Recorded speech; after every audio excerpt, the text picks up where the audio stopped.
Horobox TV'den herkese merhaba. Yeni bir video ile yeniden karşınızdayız. Bizim için çeşitli videolar hazırlamak gerçekten çok önemli, çok güzel. Sizlere bu şekilde ulaşabiliyor olmaktan dolayı çok mutluyuz. Hazırlama konusunda aslında çok sıklıkla yer veremediğimiz videolarımızdan bir tanesi de alışveriş tecrübesi.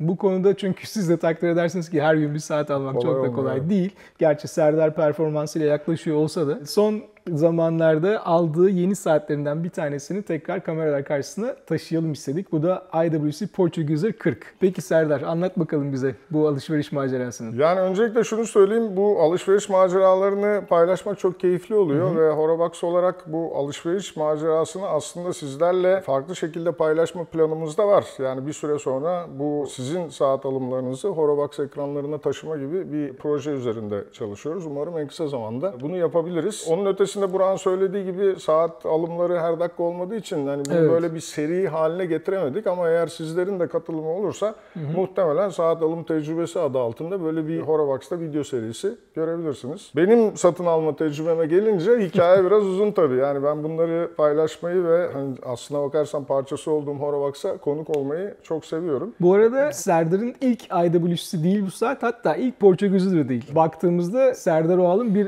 IWC sevgisi var. Ben IWC özellikle Portuguese serisini senelerce almaya çalıştım. En son ilk aldığım Portuguese'de enteresan bir tecrübe yaşamıştım. Ondan sonra yine de IWC benim en beğendiğim markalardan biriydi. Bizim saat alışkanlıklarımız bir şekilde değişiyor ve evriliyor. Bu evrilmenin sonucunda da şu an kolumda Portuguese Otomatik 40 diye bir model var. Genel itibariyle markaya duyduğun sempatiyi bizlerle paylaştın. Zaten ben de bunu yakından tecrübe eden kişilerden biriyim. Peki yeni Portugueser 40 alışverişine seni motive eden, iten sebepler nelerdi? Onları da bizlerle bir paylaş. Ya şöyle, birincisi saat çok güzel. Birkaç sene önce yayınlandı bu saat. O günden beri benim radarımda olan bir saat ama ben saat kutusunda çok fazla adette saat olan biriyim. Dolayısıyla yeni bir saat alırken kolay kolay karar veremiyorum. Buradaki bu saati almama etken olan detayları tek tek sıralamam gerekirse her şeyden önce IWC kalitesini sonuna kadar yansıtan bir model. Portuguese serisinin çapı en küçük modeli. Bu saati almamdaki en büyük sebeplerden biri. Benim bu segmentte günlük kullanabileceğim bir saatim neredeyse yok gibiydi.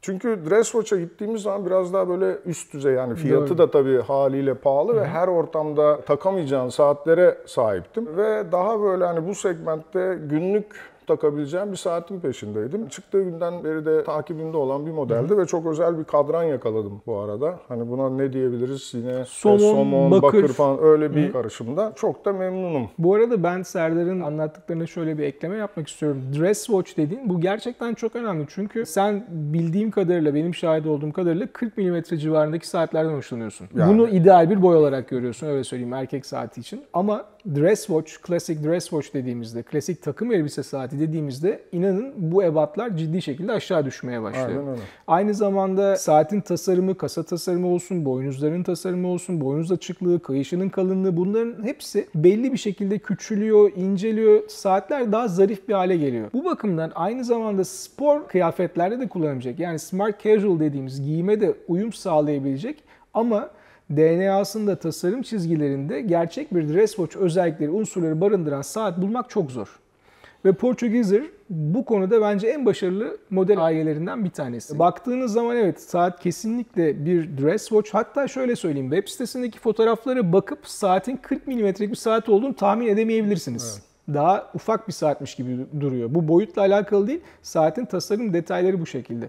Ama saati alıp da bileğinize taktığınız zaman gerçekten son derece güzel, şık, sadece takım elbiseyle değil, gayet güzel casual kıyafetlerle de okazyonlara uyabilecek bir saate sahip oluyorsunuz. 40 milim çapındaki Dresswatch diye tabir edebileceğimiz, yani deri kayışla sunulan ve bu tarz bir görüntü veren saatlerin kalınlığı yani 10 milim civarında. Doğru. Belki biraz 10 milimin de altına inebiliyor. O biraz daha böyle bir elegan bir görüntü veriyor. Doğru. Anladığım kadarıyla benim en azından fikrim o. Ama burada IWC'nin bu Portuguese Otomatik 40 serisinde kalınlık 12 milim. Aslına bakarsan biraz hani bu tarz bir saat için kalın diyebiliriz ama o kullanım alanında biraz daha sana bir genişlik, ferahlık veriyor. Yani sen bunda ufak tefek oynamalar yaparak yine böyle casual bir kıyafetle sırıtmadan gayet net bir şekilde kullanabilirsin. Yaklaşık 25 senedir IWC'yi takip eden Evet. Neredeyse yayınlanmış her modelini, tam referanslarını belki söyleyemem ama yayınlanmış her modelini limited edition'lar dahil ezbere bildiğimi iddia edebilirim. Burada Portuguese serisinde kullanılan bezel çok basitmiş gibi görünse de aslına bakarsan Portuguese'nin bir imza detayı. Yani kolay bir işçiliği de yok bu arada üzerine yapılan işlem. Onu gördüğüm zaman ben zaten kendimi bir IWC Portuguese takıyormuş gibi hissediyorum. Burada da